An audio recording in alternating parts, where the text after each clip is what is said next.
Hi. അപ്പോൾ നമ്മൾ last ക്ലാസ്സിൽ പ്രോഗ്രാമിംഗ് ലാംഗ്വേജ് എന്താണെന്ന് പറഞ്ഞു, ട്രാൻസ്ലേറ്റേഴ്സ് എന്താണെന്ന് പറഞ്ഞു, ബേസിക് ആയിട്ടുള്ള കാര്യങ്ങൾ പറഞ്ഞോളൂ. ഇനി IDE എന്താണെന്നുള്ളതാണ്. IDE എന്ന് പറയുമ്പോഴത്തേക്ക് ഇൻ്റഗ്രേറ്റഡ് ഡെവലപ്മെൻറ്റ് എൻവയോൺമെൻറ്റ്. ഞാനിപ്പോൾ നിൽക്കുന്ന ഈ ഒരു സ്ക്രീനില്ലേ, ഇതിനെയാണ് എന്തെന്ന് പറയുന്നത് IDE എന്ന് പറയുന്നത്. ഈ സോഫ്റ്റ്വെയറിൻ്റെ പേര് വിഷ്വൽ സ്റ്റുഡിയോ കോഡ് എന്നാണ്.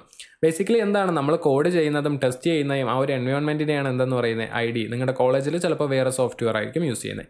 ഇത് ഡൗൺലോഡ് ചെയ്യാനുള്ള ലിങ്ക് ഞാൻ പ്രൊവൈഡ് ചെയ്തേക്കാം. ഇതിൻ്റെ അകത്ത് നിങ്ങളുടെ ഓപ്പറേറ്റിംഗ് സിസ്റ്റം ഏതാണോ, വിൻഡോസ് ആണെങ്കിൽ അത്, ലിനക്സ്, മാക്ക് ഏതാണെന്ന് വെച്ചാൽ ഡൗൺലോഡ് ചെയ്യുക. ദെൻ സിമ്പിൾ ഇൻസ്റ്റലേഷൻ പ്രോസസ് ആണ്. നെക്സ്റ്റ് അടിച്ച് ജസ്റ്റ് ഡൗൺലോഡ് ഇൻസ്റ്റാൾ ചെയ്തെടുക്കുക. എന്നിട്ട് ഇത് ഇൻസ്റ്റാൾ ചെയ്തുകൊണ്ട് മാത്രം നമുക്ക് എന്ത് ചെയ്യാൻ പറ്റത്തില്ല, സീനെ ഇതിൻ്റെ അകത്തിട്ട് റൺ ചെയ്യാൻ പറ്റത്തില്ല. അതിന് കുറച്ച് എക്സ്റ്റൻഷൻസ് ആഡ് ചെയ്യണം. അപ്പോൾ സിയുടെ കമ്പൈലർ എങ്ങനെ ഇൻസ്റ്റാൾ ചെയ്യാം എന്നുള്ളത് ഡീറ്റെയിൽ ആയിട്ട് ഈ ഒരു വെബ്സൈറ്റിൻ്റെ അകത്ത് തന്നിട്ടുണ്ട്, ഈ ഒരു ബ്ലോഗിൻ്റെ അകത്ത് തന്നിട്ടുണ്ട്. അപ്പോൾ ഇതിൻ്റെ ലിങ്കും കൂടി ഞാൻ പ്രൊവൈഡ് ചെയ്യാം. സ്റ്റെപ്പ് ബൈ സ്റ്റെപ്പായിട്ട് അവരെല്ലാം പറഞ്ഞിട്ടുണ്ട്. അപ്പോൾ ജസ്റ്റ് ഫോളോ ചെയ്യുക. എന്തെങ്കിലും എറർ വന്നാൽ ജസ്റ്റ് എന്ത് ചെയ്യുക, കമൻറ്റ് ചെയ്യേണ്ട. നിങ്ങൾ എന്ത് ചെയ്യുക, ആ എറർ കോപ്പി ചെയ്യുക, അതുപോലെ കൊണ്ട് എന്ത് ചെയ്യുക, ഗൂഗിളിലിടുമ്പോഴത്തേക്ക് ഇതിന് മുമ്പ് ഈ ഇഷ്യൂ വന്ന ആരെങ്കിലുമൊക്കെ കാണും. അപ്പോൾ അവരെന്ത് ചെയ്തിട്ടുണ്ടായിരിക്കും, അതിൻ്റെ സൊല്യൂഷനും പ്രൊവൈഡ് ചെയ്തിട്ടുണ്ടായിരിക്കും. അങ്ങനെ എന്തൊക്കെ ഇഷ്യൂ ഇനി തൊട്ട് പ്രോഗ്രാമിങ്ങിൽ വന്നാലും വേറൊരാളോട് ചോദിക്കുന്നതിന് മുമ്പ് ഫസ്റ്റ് എന്ത് ചെയ്യുക, സ്വന്തമായിട്ട് സോൾവ് ചെയ്യാൻ പറ്റുമോ എന്ന് നോക്കുക. ഓക്കെ, അപ്പോൾ നമ്മുടെ hello.c എന്ന് പറയുന്ന പ്രോഗ്രാമിൻ്റെ അകത്തോട്ട് വരാം. ഈ ആദ്യത്തെ ലൈൻ നോക്കണ്ട, രണ്ടാമത്തെ ലൈൻ നോക്കണ്ട, മൂന്നാമത്തെ ലൈൻ്റെ അകത്ത് മെയിൻ എന്ന് പറയുന്ന പോർഷൻ മാത്രം നോക്കുക. ഈ മെയിൻ എന്ന് എഴുതിയേക്കുന്നത് എവിടെ കാണുന്നു, അതാണ് എന്ത്, നമ്മുടെ പ്രോഗ്രാമിൻ്റെ അകത്തോട്ടുള്ള എൻട്രി പോയിന്റ്. അപ്പോൾ മെയിൻ ഒരു പാരാന്തസിസ്, എന്നിട്ട് ഞാൻ ഒരു കേളി ബ്രാക്കറ്റ് കൊടുത്താൽ ഈ കേളി ബ്രാക്കറ്റിൻ്റെ അകത്ത് ഞാൻ എന്തൊക്കെ എഴുതും, അതായത് ലൈൻ 11ൻ്റെ അകത്ത് ഞാൻ എന്ത് എഴുതും, അതായിരിക്കും എന്താവുന്നത്, എക്സിക്യൂട്ട് ആവുന്നത്. കോഡ് നമ്മൾ എക്സിക്യൂഷന് വേണ്ടിയിട്ടുള്ള കോഡ് എവിടെയായിരിക്കും എഴുതുന്നത്, ഈ മെയിൻ ഫംഗ്ഷൻ്റെ അകത്തായിരിക്കും എഴുതുന്നത്. ഓക്കെ ആണല്ലോ, ക്ലിയർ ആണ്. ഈ കേളി ബ്രാക്കറ്റ്, ഈ ഒരു കേളി ബ്രാക്കറ്റിന് നമ്മളൊരു ബ്ലോക്ക് ഓഫ് കോഡ് എന്നൊക്കെ പറയേ, അത് ജസ്റ്റ് ഒന്ന് അറിഞ്ഞു വെച്ചിരുന്നാൽ മതി. ഇനി printf എന്ന് പറയുന്ന ഒരു ഫംഗ്ഷനെ വിളിച്ചിട്ടുണ്ട്. അപ്പോൾ printfൻ്റെ ഒരു സിൻടാക്സ് ഞാൻ എഴുതി കാണിച്ചു തരാം. printf എന്ന് എഴുതുക, ഒരു പാരാന്തസിസ് കൊടുക്കുക, സെമികോളൻ അറ്റ് ദ എൻഡ് കൊടുക്കുക.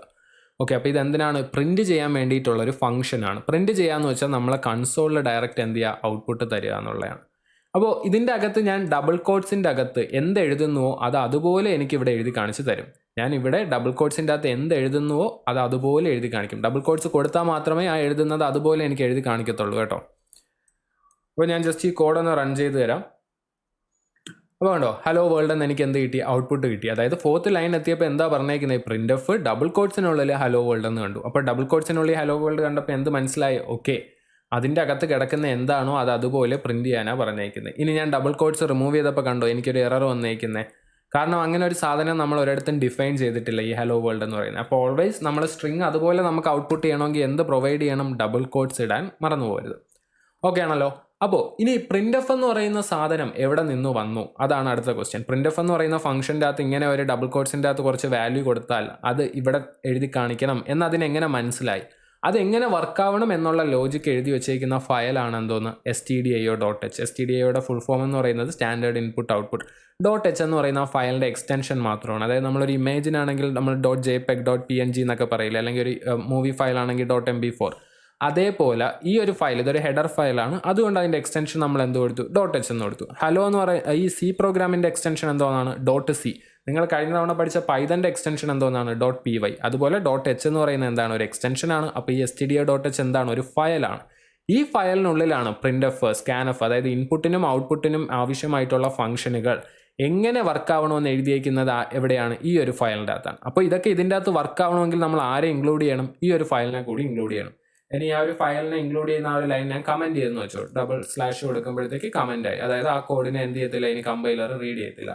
അപ്പോൾ കമ്പൈൽ ചെയ്യാൻ നേരത്തെ എറർ വന്നുണ്ടോ, എന്താ പറഞ്ഞേക്കുന്നത്, printf എന്ന് പറയുന്ന സാധനം വരണമെങ്കിൽ ആരെ കൊണ്ട് ഇൻക്ലൂഡ് ചെയ്യണം, stdio.h ഇൻക്ലൂഡ് ചെയ്യണം. അല്ലെങ്കിൽ provide A declaration of printf, declaration provide ചെയ്യുക. അതായത് അതിനെ ഡിഫൈൻ ചെയ്യണം. അതായത് ഒരു printf എഴുതി ഡബിൾ കോട്ട്സ് കൊടുത്ത് അതിൻ്റെ അകത്തൊരു വാല്യൂ കൊടുത്താൽ അത് കൺസോളിൻ്റെ അകത്ത് എഴുതി കാണിക്കാനുള്ള ലോജിക്ക് നമ്മൾ സ്വന്തമായിട്ട് എഴുതാനാണ് പറയുന്നത്.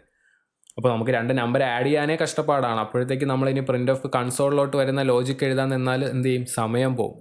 എഴുതാൻ പറ്റും, പ്രശ്നമൊന്നുമില്ല. പക്ഷേ എന്ത് ചെയ്യും, ഓരോ തവണയും നമ്മൾ എന്ത് ചെയ്യണം, ഓരോ തവണ ഓരോ ഫയൽ ക്രിയേറ്റ് ചെയ്യുമ്പോഴത്തേക്കും printf എങ്ങനെ വർക്ക് ആവണം, scanf എങ്ങനെ വർക്ക് ആവണം, ഇങ്ങനെയുള്ള സാധനങ്ങളെല്ലാം ഞാൻ എന്ത് എഴുതേണ്ടി വരും. അതിന് പകരം എന്ത് ചെയ്താൽ മതി, ഓൾറെഡി എഴുതി വെച്ചേക്കുന്ന ഫയലിനെ എന്ത് ചെയ്യുക, ഇൻക്ലൂഡ് ചെയ്താൽ മതി. ഓക്കെ, കമ്പൈൽ ചെയ്യുമ്പോൾ എറർ പോകും.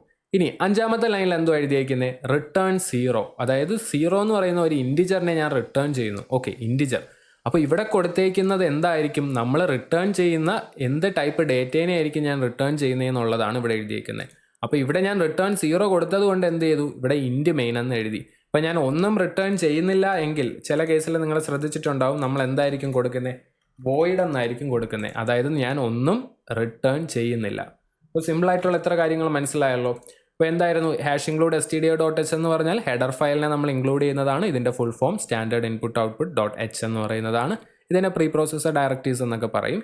ഇനി മെയിൻ എന്ന് പറയുന്നതാണ് എന്ത്, നമ്മുടെ പ്രോഗ്രാമിലോട്ടുള്ള എൻട്രി പോയിന്റ്. മെയിനിൻ്റെ അകത്ത് ഈ 2 കേളി ബ്രാക്കറ്റിൻ്റെ അകത്ത് ഞാൻ എന്തൊക്കെ എഴുതുന്നു അതൊക്കെയാണ് എന്ത്, എക്സിക്യൂട്ട് ആവാൻ പോകുന്ന കോഡ്.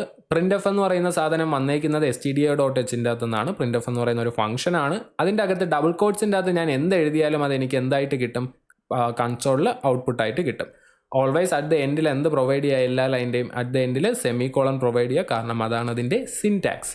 ഇനി റിട്ടേൺ 0 എന്ന് പറഞ്ഞ് ഞാൻ കൊടുത്തതിന് കാരണം ഒരു ഇൻറ്റിജർ വാല്യൂ റിട്ടേൺ ചെയ്യുന്നതാണ്. അതെന്തുകൊണ്ടാണ്, ഞാൻ മെയിനിന് മുമ്പ് എന്ത് എഴുതിയിട്ടുണ്ട്, ആ ഫംഗ്ഷൻ റിട്ടേൺ ചെയ്യുന്നത് ഒരു ഇൻറ്റിജർ വാല്യൂ എന്ന് കൊടുത്തിട്ടുണ്ട്. ഇനി അങ്ങനെ റിട്ടേൺ 0 എന്ന് എഴുതണ്ട എങ്കിൽ ഞാൻ എന്ത് കൊടുക്കും, വോയിഡ് എന്ന് കൊടുക്കും. വോയിഡ് എന്ന് കൊടുത്താൽ എന്താണ്, ഞാൻ ഒന്നും റിട്ടേൺ ചെയ്യുന്നില്ലെന്നാണ് അർത്ഥം. അപ്പോൾ നമുക്ക് എന്ത് ചെയ്യാം, ആ റിട്ടേൺ 0 എന്ന് പറയുന്ന ലൈനെ റിമൂവ് ചെയ്യാനായിട്ട് പറ്റും. ഓക്കെ, ഇത്രയേ ഉള്ളൂ.